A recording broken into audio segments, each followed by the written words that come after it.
TOA community, welcome back to the channel, everybody. Robert Linkul. Want to talk to you today about, since it is International Women's Day today, I saw this email from TRX and pretty cool. The 4 myths debunked about women's fitness. I thought this was pretty great. This is written by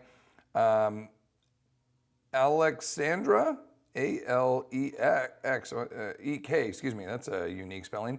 Alexandra, I'm not even gonna try the last name, but there it is, that's her.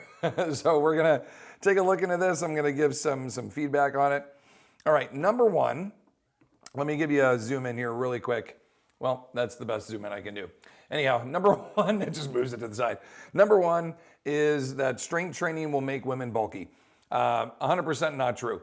Lifting really, really heavy weight, okay, and or working to your maximal potential effort, meaning you have 0 reps in reserve or 1 to 2 reps in reserve is definitely going to tear more muscle fiber. Now, does that mean that you only did 4 reps and you're gonna get huge? No, you could. There is muscle hypertrophy all the way up to sets of 30, but that means that you used a weight that was so challenging that when you hit 30, you could not do another one. Like you really maximized and you're just tearing.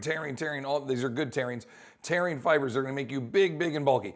But do most people do that? No. Most of us aren't using anywhere near a maximal load ever in a lift that we do. We're just kind of maintenance lifting for the most part.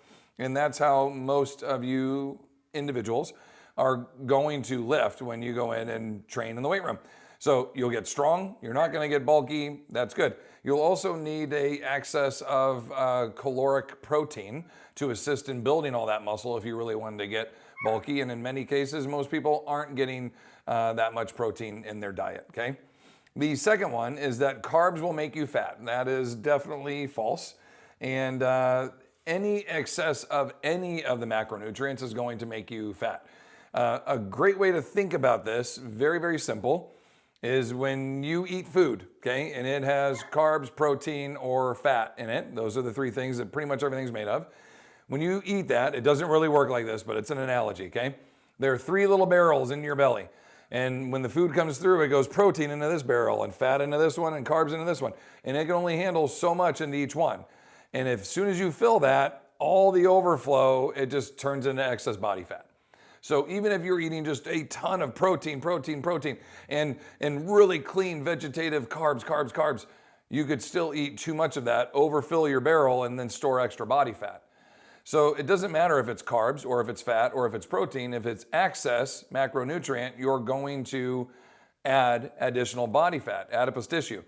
If you're not exercising to burn off some of that, you're going to add lots of adipose tissue. And that's what's going to make you, quote unquote, fat, okay? But it's not carbs. Carbs are actually really good for you and good for your brain and help your brain continue to be sharp and to think and to go through processes and help with the mood and everything else. So that's definitely a myth as well. Cardio is the only way to lose weight. 100% incorrect. And the only way to actually lose body fat, okay, is to be in a caloric deficit to the point where your body goes, all right, you need 2,000 calories a day. And you eat 2,000 calories a day. Are you in a deficit? No. But if you exercise and you burn off 300 calories, now you are in a 300 calorie deficit. Well, you already ate the 2,000 you're supposed to have. So where did your body burn off while exercising that 300 calories? Ideally, depending on the style of training that you do, if you did it right, ideally it burned off additional body fat. And that way you can maintain and keep muscle mass and keep your bone density and just lose the extra adipose tissue that you want off of your body, okay? Another way to do that is to say, well, I need 2,500 calories a day. I'm only gonna eat 2,000 and then I'm gonna exercise 500 calories a day, right? So now you're in a caloric deficit of 1,000, but you still got to put 2,000 calories of food through your body.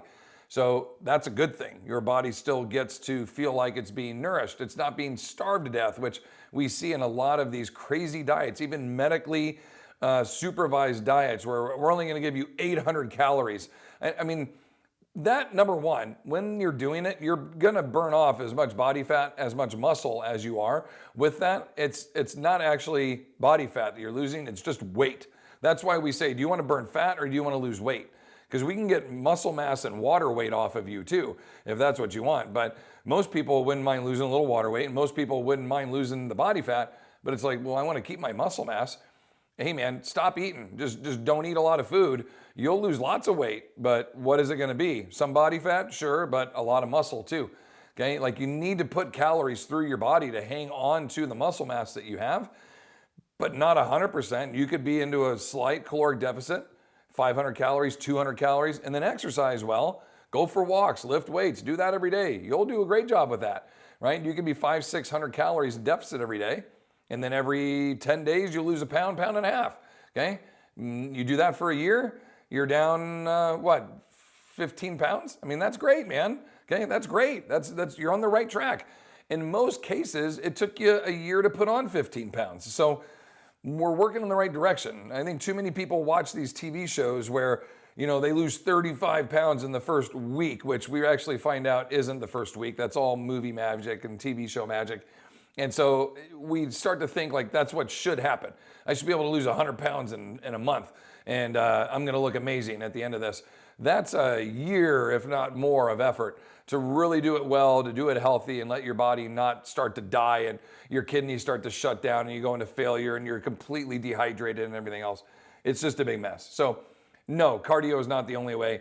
Really, you shouldn't cardio away body fat. You should focus on proper nutrition and really good resistance training and let that be your caloric deficit right there. Additional cardio is great for cardiovascular health, but look at it more as I want to train my heart, I want to lift muscles, and I want to eat to lose my body fat.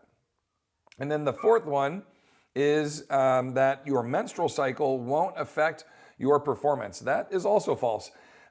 During your menstrual cycle and even prior to, your body's going to go through some hormonal changes. I'm not going to speak to this as an expert, but here's what I know is that just prior to and then through the cycle, your ligaments and your tendons will become a little bit more loose and a little bit more susceptible to injury, and your energy levels will decrease and your overall strength and power output will decrease a little bit as your body's going through this systematic hormonal response to be able to produce a better effort, better energy through the start of the next. So kind of talk about like a kryptonite effect when you go through it, kind of weakens you, and then you Wonder Woman it on the other end. You start to kind of come out of things like over hyper motivated and hyper strong as you're now like refreshed and replenished, ready to kind of go back at it. But you do want to understand that during that week, that's probably not the best week to do your maximal performance test and your high efforts and that kind of thing.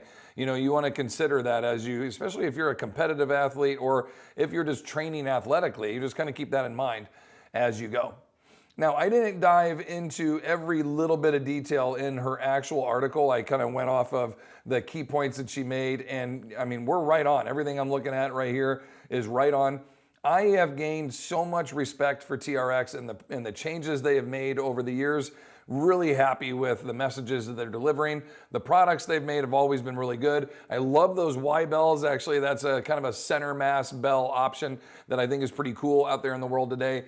Always been a really good fan of suspension training. I think that's great, and especially if you can wear a vest and, you know, load your body while you do some of the body weight training. But they have kettlebells and dumbbells and are making all other kinds of cool equipment. So hey, hats off to them. Happy International Women's Day. And by the way, does anyone know when International Men's Day is? Men's Day?